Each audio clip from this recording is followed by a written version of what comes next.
Important है। सभी को गुड मॉर्निंग। एक बार फिर बोल देता हूँ, मैं बार बार गुड मॉर्निंग बोल रहा हूँ आप लोगों को, तो एक बार फिर बोल देता हूँ गुड मॉर्निंग। तो आज की बुक जो हमारी सेकंड बुक है इंडिया फिजिकल एनवायरनमेंट, ठीक है। तो इंडिया फिजिकल एनवायरनमेंट बुक से हम आज पढ़ने वाले हैं सॉइल, मतलब मिट्टी।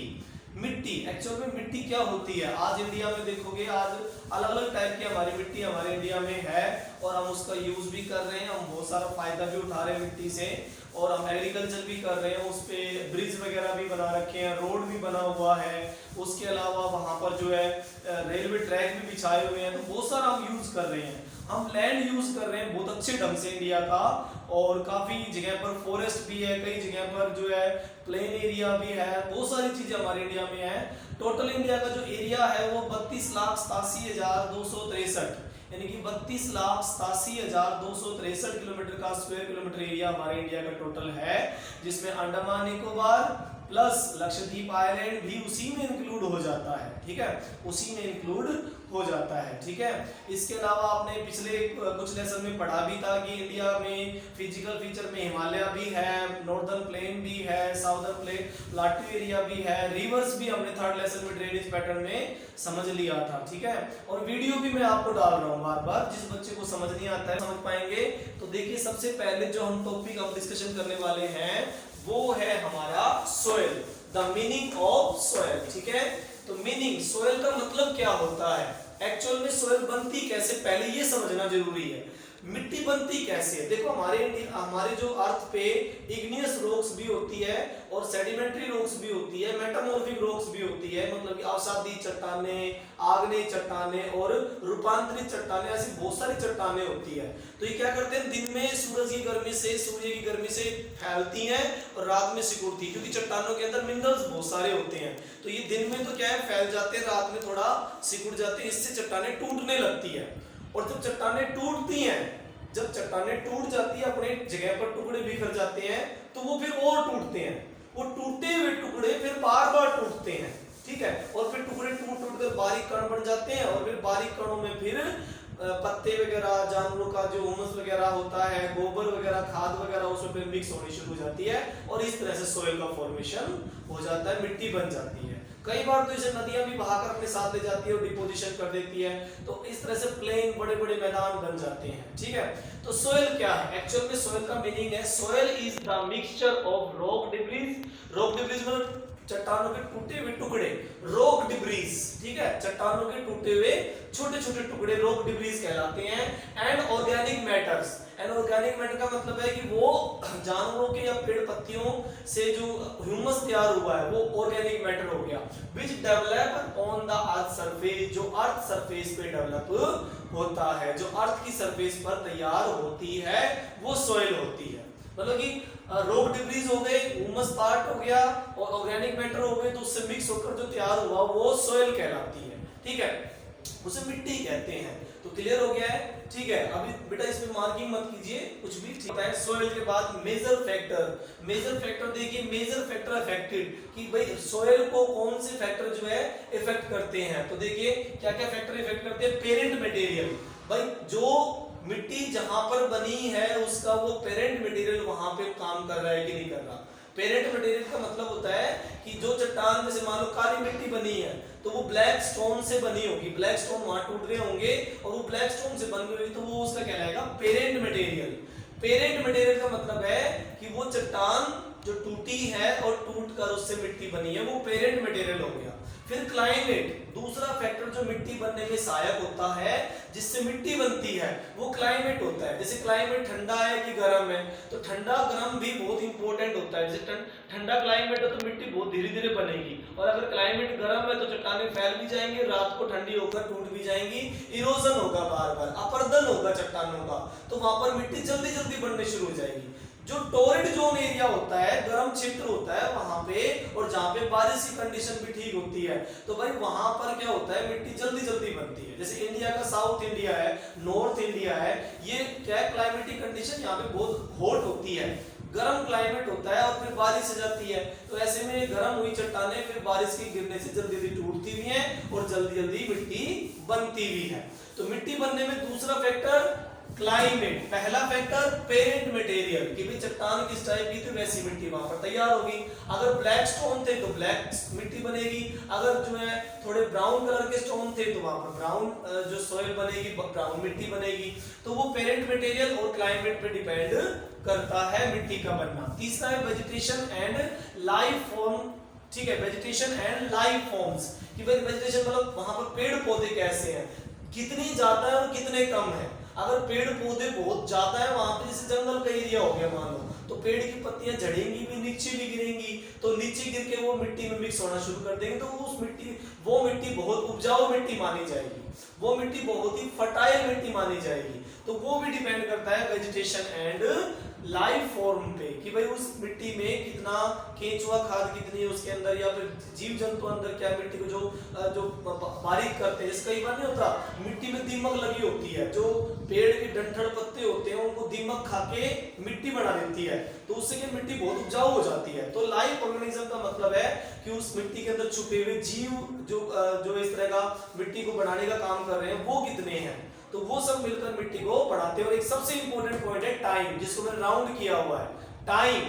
टाइम बहुत इंपॉर्टेंट है, मिट्टी की फॉर्मेशन में टाइम चाहिए होता है भाई, ठीक है। जैसे कि मैं ये कहूं कि भाई अगर जो है मान लो 10 सेंटीमीटर मिट्टी की परत बननी है तो उसमें कई हजारों साल लग जाते हैं। ऐसे नहीं कि वो हाथों हाथ तैयार हो गई है, काफी टाइम में वो डिपोजिशन हुआ है, धीरे धीरे धीरे धीरे धीरे धीरे तब जाके वो 10 सेंटीमीटर या 20 सेंटीमीटर की मिट्टी की मोटी परत बनी है। टाइम बहुत लगता है मिट्टी बनने में, ठीक है, बारीक होने में, उसके टुकड़े टूटने में बहुत टाइम लगता है। तो मिट्टी को बनने में 4-5 फैक्टर हो गए, पेरेंट रॉक जहां पर वो बनी है, क्लाइमेट इंपॉर्टेंट हो गया, वेजिटेशंस एंड लाइफ फॉर्म मतलब कि वहां की वनस्पति और वहां के जीव जंतु बहुत इंपॉर्टेंट हो जाएंगे। और उसके बाद उसका टाइम, मिट्टी में जितना टाइम मिलेगा उतनी मिट्टी जल्दी जल्दी बनेगी, उतना ही उसकी मोटाई जो है उसी हिसाब से रहेगी, ठीक है। तो ये सारे फैक्टर किसी जगह की सॉइल फॉर्मेशन में मिट्टी बनने में सहायक होते हैं, ठीक है। अब अगली बात आती है क्लासिफिकेशन ऑफ सॉइल, मिट्टी का वर्गीकरण कैसे करें, मिट्टी का वर्गीकरण कैसे किया जा सकता है। मिट्टी का वर्गीकरण करने के लिए हमें क्या देखना पड़ेगा, मिट्टी का टेक्सचर देखना पड़ेगा, मिट्टी का कलर देखना पड़ेगा, मिट्टी का कलर देखना पड़ेगा, मिट्टी के जो है कलर के अलावा उसके अंदर जो सब्सटेंस है उसका कंपोजिशन क्या क्या है, कौन कौन से मिनरल उसके अंदर मिल रहे हैं, आयरन ज्यादा है कि उसके अंदर दूसरे मिनरल ज्यादा है कि उसके अंदर कोल पार्ट ज्यादा है, कि क्या चीज है उसके अंदर, कंपोजिशन कैसा है, ये सारा कुछ देखना पड़ता है जब जाके आप सोइल को आप क्लासिफाइड कर सकते हो। ओके, तो देखिए क्लासिफाइड करने के लिए दो मेन ग्रुप बनाए गए सॉइल के, एक तो होती है उर्वरा सॉइल, उर्वरा मतलब उपजाऊ मिट्टी, और दूसरी होती है ऊसर सॉइल, ऊसर सॉइल का मतलब जो बंजर भूमि होती है। मिट्टी को दो कैटेगरी में बड़े रूप में मापा गया, एक तो हो गई उर्वरा सॉइल और एक ऊसर सॉइल। मुगल टाइम में जब यहाँ पर मुगल बादशाह अकबर और औरंगजेब होते थे उस टाइम में इसी तरह की कैटेगरियां बांटी जाती थी। जब राजा टोडरमल जो अकबर के जो दीवान थे, वो राजा टोडरमल जब लैंड रेवेन्यू कलेक्ट करते थे, जमीन के ऊपर टैक्स लगाते थे राजा टोडरमल, तब वो ये चीज दो देखते थे कि भाई कि कौन सी जमीन उर्वरा है और कौन सी जमीन ऊसर है मतलब कि बंजर है, उसी हिसाब से टैक्स लगाया जाता था, ठीक है। तो ये उर्वर ऊसर दो हो गया, उर्वरा और ऊसर, उर्वर और ऊसर भूमि दो टाइप की हो गई। फिर उसको आगे हम 16वीं सेंचुरी में जब ब्रिटिशर्स आने लगे तब उसके बाद उसको अलग अलग तरीके से जो डिवाइड किया गया। ब्रिटिशर्स ने यहाँ पर मिट्टी का टेक्सचर देखकर, टेक्सचर मतलब वो नरम है कि कठोर है, टेक्सचर का मतलब मिट्टी नरम है कि कठोर है, टेक्सचर देखकर, कलर देखकर, और स्लोप मतलब ढाल, ढाल तेज होगा तो मिट्टी की पतली परत मिलेगी क्योंकि मिट्टी को नदी बहा ले जाएगी। अगर ढाल सीधा है मतलब ज्यादा ढाल नहीं है तो मिट्टी की परत मोटी भी मिल सकती है। तो ब्रिटिशर्स ने क्या देखा, मिट्टी का क्लासिफिकेशन करते टाइम में उन्होंने किया कि टेक्सचर कैसा है, कलर कैसा है मिट्टी का, और स्लोप यानी कि ढाल कितना है, और उसके अंदर मॉइस्चर कितना है, उसके अंदर नमी कितनी है। जैसे राजस्थान की मिट्टी जो सैंडी सॉइल होती है, मरुस्थलीय मिट्टी होती है, उसके अंदर मॉइस्चर नहीं होता, उसके अंदर पानी की मात्रा कम होती है, इसलिए वहां पर फसल उगाना भी बड़ा मुश्किल होता है। गर्मियों के दिनों में धूप के टाइम में वो मिट्टी बहुत गर्म हो जाती है और किसी भी टाइप का बीज जो उसमें आपने डाल दिया, मान लो आपने बाजरा उगाया या गेहूं उगाया, कुछ भी उगाया, तो वो वहां पे उगेगा नहीं क्योंकि उसमें मॉइस्चर नहीं है। तो इस तरह से मिट्टी को कई टाइप से डिवाइड करने के लिए ब्रिटिशर्स ने जो क्राइटेरिया लिया वो टेक्सचर मतलब कि मिट्टी का कठोर होना या नरम होना, कलर, स्लोप और मॉइस्चर। स्लोप मतलब ठाड़ और मॉइस्चर मतलब नमी।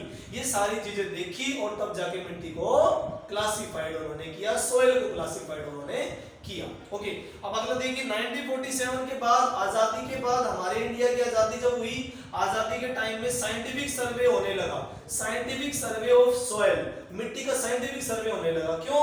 क्योंकि जवाहरलाल नेहरू जो 1950 के बाद काम कर रही थी, 1947 में बन गई थी गवर्नमेंट तो वैसे ये, ठीक है, तो उसके बाद जब ये वर्क कर रही थी तो उन्होंने यही देखा कि इंडिया तो भारत जो है वो गांवों का देश है, ये कृषि प्रधान देश है, ये एग्रीकल्चर का कंट्री है, तो इसलिए हमें एग्रीकल्चर में अगर कमाना है, हमारी पॉपुलेशन ज्यादा एग्रीकल्चर कर रही है, तो अगर कमाना है तो मिट्टी की क्वालिटी को चेक करना होगा और हमें मिट्टी के अकॉर्डिंग वहां पर फसल बोनी पड़ेगी, अच्छे बीज यूज करने पड़ेंगे, मशीनों का यूज करना पड़ेगा और दवाइयां भी यूज करनी पड़ेगी ताकि कीड़े मकोड़े जो है वो फसल को खराब ना कर सके। तो इस तरह से उस समय सर्वे होने लगा।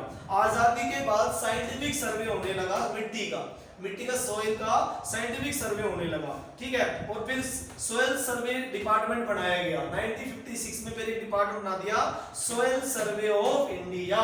सॉइल सर्वे ऑफ इंडिया बना दिया गया। और उस सर्वे ऑफ इंडिया ने पहली बार जो सर्वे किया वो दामोदर वैली का था। दामोदर वैली मतलब वेस्ट बंगाल, दामोदर वैली मतलब वेस्ट बंगाल। आजादी के साथ आपको ये बात ध्यान रखनी चाहिए कि आजादी जब मिली तो उस समय ईस्ट और वेस्ट पाकिस्तान बनाए जा चुके थे और हमारे पास ईस्ट बंगाल रह गया था। सॉरी कौन सा? वेस्ट बंगाल रह गया था। ईस्ट बंगाल तो बांग्लादेश बाद में 1971 में बन ही गया था।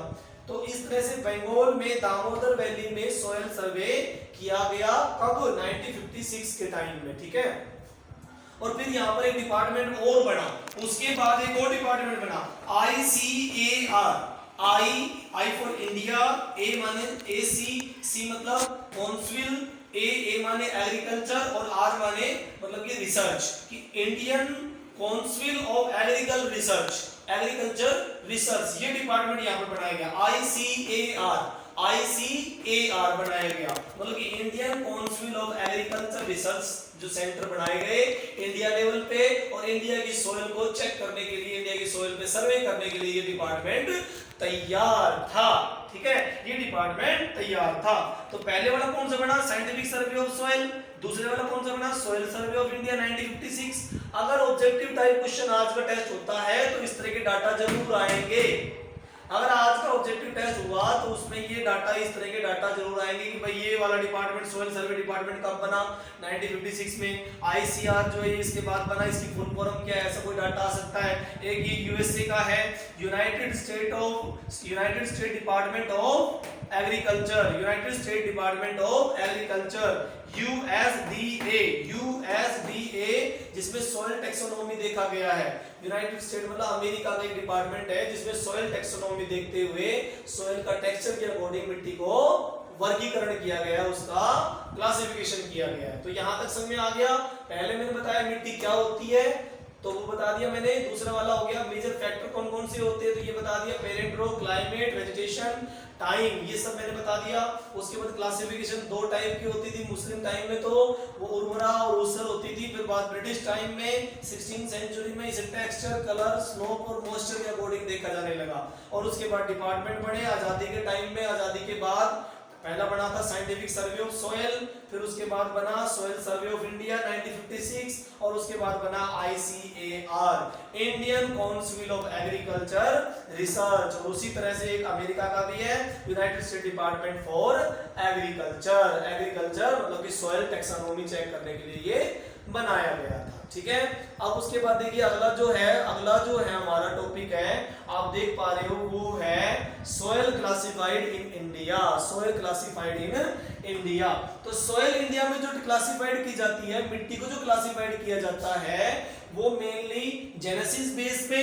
जेनेसिस का मतलब होता है कि कौन सी पेरेंट रॉक से बनी है, कि इग्नियस से बनी है, कि मेटामॉर्फिक से बनी है, कि सेडिमेंट्री से बनी है, मतलब कि अवसादी चट्टानों से मिट्टी बनी है, कि वो आग्नेय चट्टानों से बनी है, कि फिर वो रूपांतरित चट्टानों से बनी है, मतलब वो मिट्टी किस टाइप से कौन सी चट्टान से बनी है उसी के अकॉर्डिंग, जेनेसिस के अकॉर्डिंग उसको डिवाइड कर सकते हैं। कलर के हिसाब से डिवाइड किया जा सकता है, कंपोजिशन उसके अंदर क्या क्या मटेरियल मिल रहा है उसके अकॉर्डिंग हम डिवाइड कर सकते हैं, और लोकेशन वाइज भी उसको डिवाइड किया जा सकता है। ठीक है, तो ये सारा जो है इस तरह से इंडिया में क्लासिफाइड मिट्टी को किया जाता है, और उसी के अकॉर्डिंग हमने उसके 8 और 9 पार्ट किए हैं। 8 और 9 पार्ट हमने उसके कर दिए हैं। सोइल को 8 या 9 प्रकार में हमने बांट दिया है। तो देखिए पहला क्या है, एलुवियल सोइल। एलुवियल मतलब जलोढ़ मिट्टी, उपजाऊ मिट्टी, फर्टाइल सोइल मतलब बहुत ही उपजाऊ मिट्टी है एलुवियल सोइल, जलोढ़ मिट्टी, जो आपके हरियाणा में, राजस्थान में, पंजाब में, यूपी में, गुजरात में और बिहार में, और इसके अलावा झारखंड में, वेस्ट बंगाल में जो भरी पड़ी है मिट्टी, वो सारी मिट्टी कौन सी है, एलुवियल सोइल। क्या है वो, जलोढ़ मिट्टी। तो जलोढ़ मिट्टी टोटल परसेंट मतलब कितना, 40%। इंडिया की जो एलुवियल सोइल है पूरे इंडिया भर में वो 40% है, मतलब ज्यादा मिट्टी कौन सी मिलती है हमारे यहाँ पर, एलुवियल सोइल मिलती है। ठीक है, टोटल एरिया है 40%, और राजस्थान में है, गुजरात में, पेनिनसुलर रीजन में, और नॉर्दर्न इंडिया हरियाणा पंजाब में भी खूब है ये। ठीक है, और इसमें 2 टाइप मेन होते हैं एलुवियल सोइल में, एक तो होता है खादर और एक होता है भांगर। खादर मिट्टी बहुत ही बढ़िया सुनहरी मिट्टी होती है। ठीक है, बहुत ब्राउन कलर की बहुत सुनहरी मिट्टी होती है, बहुत उपजाऊ होती है। और जो दूसरी मिट्टी होती है वो भांगर होती है। भांगर में थोड़े कंक्रीट मिलते हैं, थोड़े कंकर मिलते हैं, उसको मोरिंड मिट्टी भी कहते हैं। लोकल लैंग्वेज में मोरिंड की मिट्टी भी होती है, वो कौन सी, सफेद कंकर उसके अंदर मिलते हैं, चूने के कंकर होते हैं वो, तो वो क्या होती है, भांगर होती है। तो एलुवियल सोइल की 2 क्वालिटी होगी, खादर और भांगर। कितना एरिया पूरे इंडिया का, 40%। ज्यादातर कहां मिलती है, राजस्थान, गुजरात, हरियाणा, पेनिनसुलर रीजन यानी कि नदियों के डेल्टाई एरियो में, गोदावरी, कृष्णा, कावेरी, ठीक है, और महानदी के डेल्टाई क्षेत्रों में ये नदियों की ये मिट्टी एलुवियल सोइल मिलती है। ठीक है, एक कैटेगरी हो गई। अब दूसरी कैटेगरी देखिए, ब्लैक सोइल, काली मिट्टी, जिसको रेगुड़ मिट्टी भी कहते हैं। रेगुड़ मिट्टी, REGUR, रेगुड़ मिट्टी, रेगुड़ मिट्टी भी कहते हैं। ये मिलती कहां पे है, डेक्कन प्लाट्यू में, मतलब साउथ के दक्षिण में, मतलब ये जो डेक्कन प्लाट्यू में मिलती है। ठीक है, तो महाराष्ट्र में मिलती है, और एमपी में मिलती है, गुजरात में, फिर उसके बाद आंध्र प्रदेश, तमिलनाडु, इन सब में ये मिट्टी, काली मिट्टी मिलती है। और कॉटन के लिए बेहतरीन है, कॉटन और शुगर केन उगाने के लिए बहुत अच्छी मिट्टी मानी जाती है। क्या करने के लिए, कॉटन और शुगर केन के लिए बहुत अच्छी मानी जाती है। और पुराने टाइम में कॉटन बहुत उगा है यहाँ पे, इसीलिए तो ब्रिटिशर्स आए यहाँ पर। इंडिया से कॉटन को खरीदने के लिए ब्रिटिशर्स अट्रैक्ट होकर इधर आ गए थे, और महाराष्ट्र से बड़े लेवल पे, गुजरात से बड़े लेवल पे उन्होंने कॉटन खरीदी थी। ठीक है, तो कहां मिलती है, महाराष्ट्र में मिलती है, एमपी में मिलती है, गुजरात में, महाराष्ट्र, आंध्र प्रदेश, तमिलनाडु में ये ब्लैक सोयल मिलती है। और गोदावरी, कृष्णा के डेल्टाई क्षेत्रों में, गोदावरी नदी और कृष्णा नदी, ठीक है, इन दोनों के डेल्टा जहां बनता है ट्राइंगल शेप का मैदान, ट्राइंगल शेप का मैदान, नदियां जो बनाती है उसे डेल्टा कहते हैं। तो वो भी यहाँ पर, वहां पर भी काली मिट्टी मिलती है। फिर ब्लैक कॉटन सोइल भी कहते हैं, इसमें कॉटन बहुत उगता है उसमें। ठीक है, इसके अलावा रेगुड़ सोइल भी बोलते हैं इसको। इसमें लाइमस्टोन बहुत होता है, इसमें आयरन बहुत होता है, इसमें मैग्नीशिया बहुत होता है, इसमें एल्यूमिना बहुत होता है। इस मिट्टी में खनिज पदार्थों की महारत होती है, बहुत सारे खनिज पदार्थ मिलते हैं, इसीलिए ये शुगर केन के लिए और कॉटन के लिए वरदान है। शुगर केन यानी गन्ना उगाने के लिए और कॉटन उगाने के लिए वरदान है ये मिट्टी, इसलिए साउथ में बहुत मिलती है ये ब्लैक सोइल। ठीक है, अब तीसरे नंबर की जो कैटेगरी है वो red soil and yellow soil, पीली मिट्टी और लाल मिट्टी, पीली मिट्टी और लाल मिट्टी। तो देखोगे ये मिट्टी कहां मिलती है, ज्यादातर southern part of Deccan, Deccan यानी कि साउथ इंडिया के साउदर्न पार्ट में मिलती है, और वेस्टर्न घाट पे मिलती है, उड़ीसा में मिलेगी। अब आप कहोगे लाल और पीली का क्या मतलब है, कैसे हो गई, तो भाई इसमें आयरन ऑक्साइड बहुत ज्यादा होते हैं, आयरन ऑक्साइड बहुत होते हैं, और डिफ्यूजन होता है इसमें। आयरन ऑक्साइड जो होता है रस्टिंग होने लगती है मिट्टी के अंदर ही, पानी जब आता है, पानी बरसता है, बारिश आती है, तो इसमें रस्टिंग होने लगती है। और जो ब्लैक सॉइल होती है, वो धीरे धीरे उसके अंदर मिनरल होने के कारण, आयरन होने के कारण धीरे धीरे वो कलर चेंज करती है। पहले येलो कलर हो जाता है, फिर ज्यादा ही रस्टिंग हो गई तो फिर रेड हो जाता है। पहले रस्टिंग की वजह से येलो कलर होगा क्योंकि उसमें आयरन पड़ा हुआ है, फिर रेड, फिर येलो के बाद वो रेड हो जाएगी। ठीक है। तो इस तरह की मिट्टी आपके साउथ में मिलती है, छत्तीसगढ़ में मिलती है, southern part of Ganga area, Ganga का जो निचला हिस्सा है उसकी तरफ मिलती है, एमपी के जंगलों के आसपास। और फिर इसमें जो कलर होता है वो डिफ्यूजन होता है आयरन का, आयरन मतलब लोहे का डिफ्यूजन होता है, उसका रस्टिंग होता है, इस वजह से बार बार वो लाल और पीली बन जाती है। ये लाल पीली मिट्टी जो है कॉफी के लिए बहुत अच्छी होती है भाई, कॉफी का फ्लेवर, कॉफी का चाय को उगाने के लिए भी काफी अच्छा होता है। जैसे आप देखोगे साउथ की तरफ जो एरिया पड़ता है हमारा, उधर भी बहुत जो है अन्नामलाई, नीलगिरी की पहाड़ियां हैं, यहाँ पर मसाले भी खूब उगते हैं, रेड और येलो सॉइल में बहुत उगते हैं। और उड़ीसा में आप देखोगे इसी मिट्टी में अदरक भी उगाई जाती है, अदरक, सौंठ उड़ीसा की बहुत उगती है। सबसे ज्यादा जो अदरक है वो उड़ीसा प्रोड्यूस करता है, सबसे ज्यादा सौंठ और अदरक और मसाले बहुत बढ़िया ढंग से उड़ीसा तैयार करता है, साउथ में भी बहुत उगते हैं,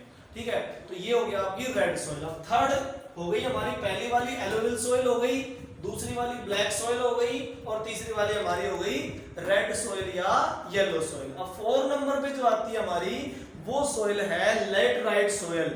लेटराइट, यहाँ पर लेटिन वर्ड लेटर, लेटर से बनी है लेटराइट मिट्टी, मतलब कि लेटराइट मतलब ब्रिक जैसी, ईंट के रंग की जैसी।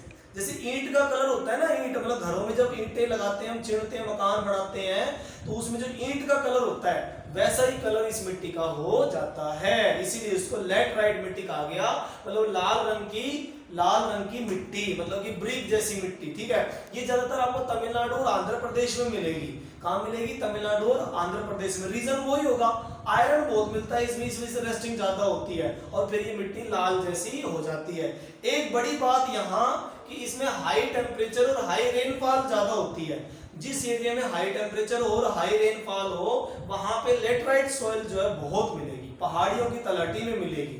पहाड़ियों से पानी बरसता हुआ नीचे आएगा और उससे जो है लेटराइट सॉइल बन जाएगी, बह बहकर अपनी जगह पर डिपॉजिट हो जाएगी और रस्टिंग होके बार बार वो लेटराइट यानी कि ब्रिक जैसा कलर, मिट्टी और ईंट जैसा कलर उसका हो जाएगा। इसके अंदर ऑर्गेनिक मैटर बहुत कम होते हैं। ये मिट्टी ज्यादा उपजाऊ नहीं होती, ना तो लाल मिट्टी इतनी उपजाऊ होती है, ना पीली मिट्टी उपजाऊ होती है, और ना लेटराइट मिट्टी उतनी उपजाऊ होती है।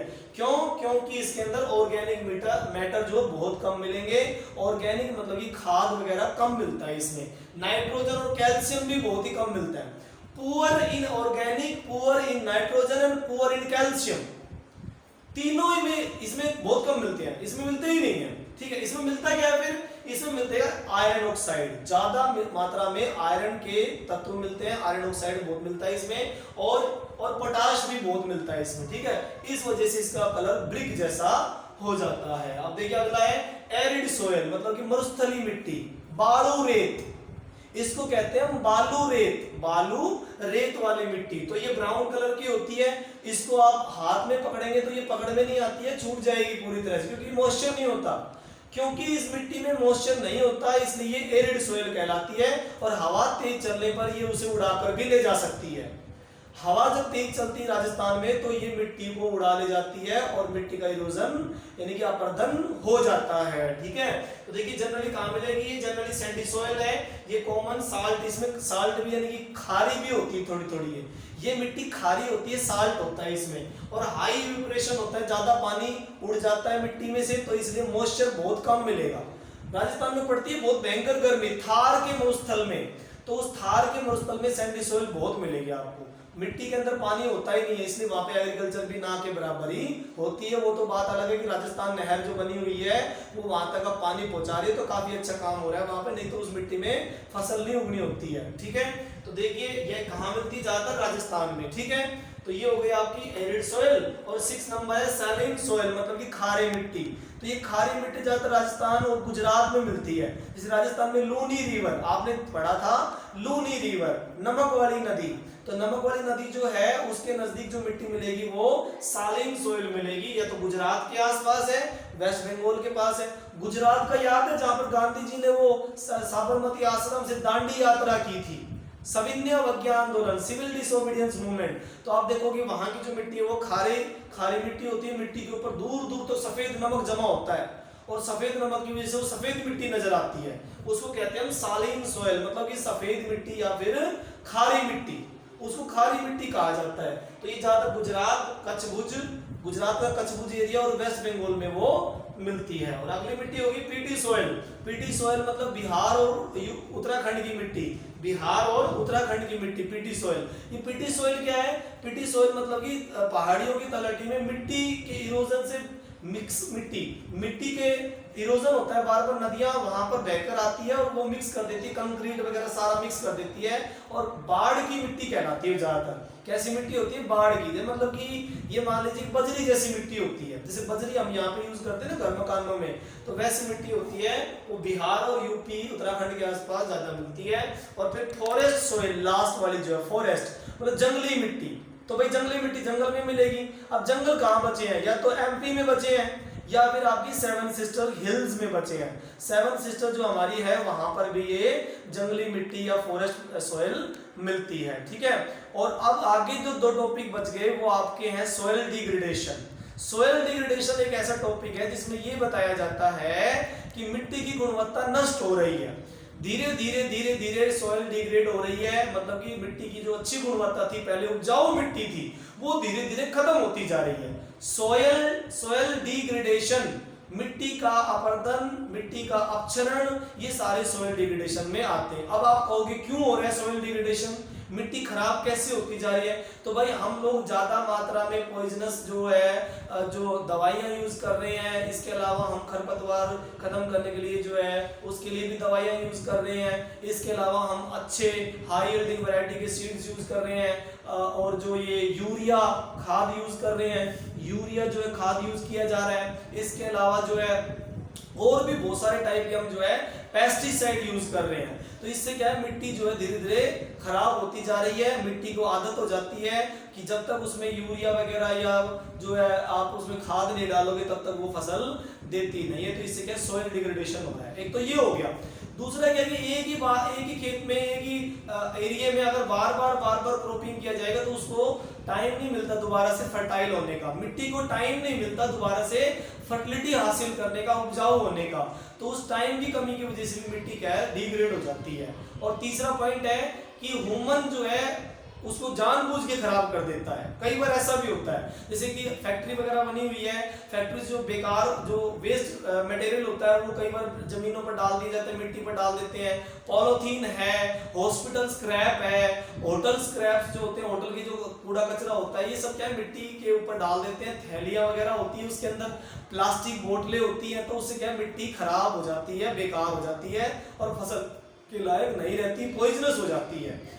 और इसके अलावा कई बार बाढ़ आती है किसी एरिया में, से बिहार हो गया, जो बंगाल हो गया, या फिर और बहुत सारे हो गए, वहां पर बाढ़ आ जाती है। तो बाढ़ आने से मिट्टी जो ऊपर की लेयर होती है वो पानी के साथ बह जाती है, जो फर्टिलिटी वाली मिट्टी होती है वो बह जाती है, इससे सॉइल इरोजन हो जाता है। तो सॉइल इरोजन यानी मिट्टी का अपरदन भी एक कारण है सॉइल डिग्रेडेशन का। तो 3-4 कारण होते हैं सॉइल डिग्रेडेशन के। नंबर 1 जो ह्यूमन एक्टिविटी की वजह से होता है, नंबर 2 जो है बाढ़ वगैरह आने से हो जाता है, नंबर 3 ह्यूमन एक्टिविटी में जो पॉइजनस जो मटेरियल है वो धरती जो एग्रीकल्चर लैंड पे डाल दी जाता है उससे भी हो जाती है। ऐसे बहुत सारे रीजन है जिससे सॉइल डिग्रेड हो जाती है। अब इस डिग्रेड हुई मिट्टी को बचाने के लिए हम करते हैं सॉइल कंजर्वेशन, मिट्टी का संरक्षण।